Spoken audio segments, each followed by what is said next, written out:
Virgo, hi! Welcome to Mr. Queen PH. Titingnan natin what's coming to you in the next 7 days. From the time na mapanood nyo ang reading na to, dahil ito ay isang timeless reading, sa anytime na mapanood nyo to, as long as makaka-resonate kayo, this reading is for you. And if you're interested in private readings, meron tayong link sa description at sa pinned comment. Paki-check nyo na lang information kung paano mag-book for a private reading. And please subscribe to our channel to show your support, like, share this video, at comment na rin kayo kung kayo'y naka-resonate. Okay, Virgo. Thinker. Uy, marami kayong iniisip ngayon. This can be, itong iniisip mo is kung paano mo iaangat yung sitwasyon mo ngayon. This can be sa trabaho mo, sa career path mo, or sa buhay mo. Maaring nagiging seryoso ka na sa mga goals mo ngayon, na talagang gagawin mo yung lahat para mapaunlad mo yung sarili mo, mapaunlad mo yung buhay mo. Let's see what else. You have regeneration. Oh, okay. Some of you may decision making kayo kasi maaring meron kayong gustong ibalik na gawain ninyo before. Pwede itong trabaho, business, career na nagawa nyo na before at naisip nyo kung susubukan nyo ba ulit. Gagawin nyo ba ulit na this time ay alam mo na kung ano yung bagay na dapat mong ayusin, mga dapat mong gawin or iwasan kasi natutunan mo na dun sa past experience mo. Building blocks. Yes, parang meron kayo pagpapatuloy na proyekto or dati mong ginawa. Let's say for example, dati nag-start ka ng YouTube channel mo, tapos tinamad ka or for some reasons nawalan ka ng gana na ipagpatuloy yung YouTube channel mo. And then ngayon na-realize mo na teka, sayang yung oras, sana pala pinagpatuloy ko. So ngayon, yun yung pinagpapatuloy mo ngayon. You are building your own empire. So pwedeng negosyo din to, nabalik negosyo ka kung dati sinubukan mo pero naging busy ka na sa trabaho. So ito'y kahit ano na naging pinagkakaabalahan nyo before. Oh my God, tinan mo. Unfinished symphony. Para siyang unfinished business for you. When I say unfinished business, hindi lang siya business per se, no? But this is about what you did in the past na parang hindi mo siya nabigyan ng closure. Na ngayon ay aayusin mo, susubukan mo ulit. And I think, no, much better yung performance mo rito, much better yung effort na ibibigay mo rito. Dahil you have learned from your past. You have learned from this experience. Para sa iba, this can be a person in your life, no, sa past na pwedeng bibigyan mo ng closure yung inyong relationship or yung inyong connection. Ten of Cups. This is happiness, fulfillment. Maaring merong major event sa family. You have the Five of Pentacles, which is somehow financial struggle. Pwedeng meron kang help or tulong na makukuha galing sa family mo. You have the Six of Cups. Energy ng past. Ang lakas ng energy ng past, Virgo. May pagsisisi rito Oo. Yung iba, pwedeng relationship to na nagsisisi ka sa past relationship mo na yan, na hindi mo naayos. So ngayon, pwedeng may pagkakataon na it's either magkabalikan kayo or magkapatawaran. I feel like na-realize mo na yung mga mali mo, na-realize mo na yung mga pagkukulang mo. And even if this is pagdating sa work, trabaho, or career na sinubukan mo, may mga pagsisisi ka man, pero gusto mo ulit subukan. You have the Queen of Pentacles. You have the Ace of Wands. Yeah, new beginning to. With the Three of Pentacles, someone is going to help you. Merong tutulong sa'yo na i-pursue or gawin yung mga bagay na gusto mong gawin. And this opportunity na go-open up sa'yo, pwede itong bagong kontrata, bagong business.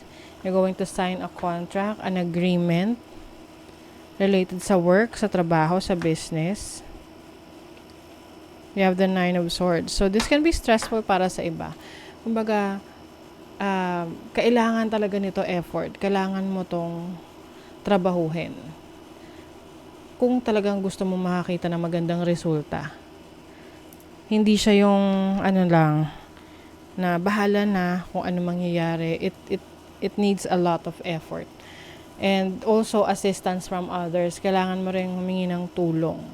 If there's someone na alam mong makakapagbigay ng advice or financial assistance sa'yo, kausapin mo, huwag kang mahiya. Ah, ask for help. Kung talagang gusto mo tong i-pursue or gawin.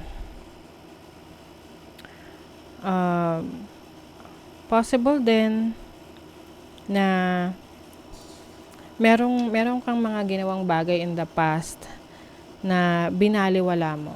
And eventually ngayon, na-realize mo na kung sana pinagtuunan mo ng pansin, edi sana ngayon, nakikita mo na yung resulta ng pinaghirapan mo. Ganun naman talaga, minsan,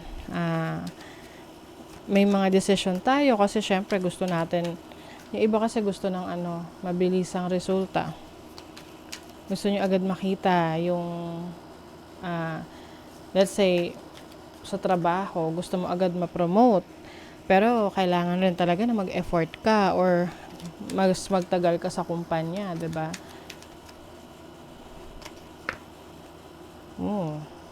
Maaaring may travel opportunities for you or meron kayong kailangang puntahan na lugar na medyo malayo for you. Pwedeng business related to or meron ka lang gustong i-explore. I also see na meron ka matatanggap na tawag, message, communication from someone na malayo sa'yo. Magre-reach out sa'yo or you will be open to speaking with this person. Kakausapin mo na. And I think isa sa mga gagawin nyo together is to travel. Pwede ikaw travel dun sa lugar ng person na yon and then magkakaroon ng ang tawag dun? Parang reunion, ganon. And then, ayan, healing. You are healing your inner child.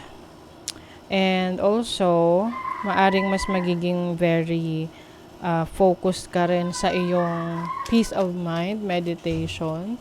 Kung may naririnig kayong maingay sa background, yung anak ko yan, maingay. May nanonood siya ng TV. So, yeah, you're going to take a break. Self-reflection din yan. You are moving on. Meron kang bagong endeavor. So, yung iba sa inyo, maaring may pagbiyahe, no? Pagbiyahe gamit ang tren. Going forward, going with the flow. Union of opposites. Maaring some of you, merong marireveal. Itong revelation na to is yung mga bagay na hindi mo alam in the past, na ngayon mo lang malalaman. Na pwedeng makatulong sa'yo to gain clarity sa situation mo. And then also, maging maingat rin sa mga maririnig mo ng mga information galing sa ibang tao or mga bagay na hindi mo pa, kumbaga hindi siya confirmed. Huwag agad maniniwala. Okay? Kasi pwedeng merong person na sinisiraan ng isang tao sa'yo. Meron siyang hindi magandang intention. So, at least, wag mo agad paniwalaan at mag-imbestiga ka muna kung may katotohanan ba yung sinasabi niya. Shine. You are going to shine. Parang may spotlight sa'yo ngayon, Virgo. Maaring showcase mo yung talents or skill set mo or maraming makakapansin sa'yo ngayon sa work, sa trabaho mo, sa business mo, or kung ano man yung iyong pinagkakaabalahan ngayon. If you're into social media, you're going to shine.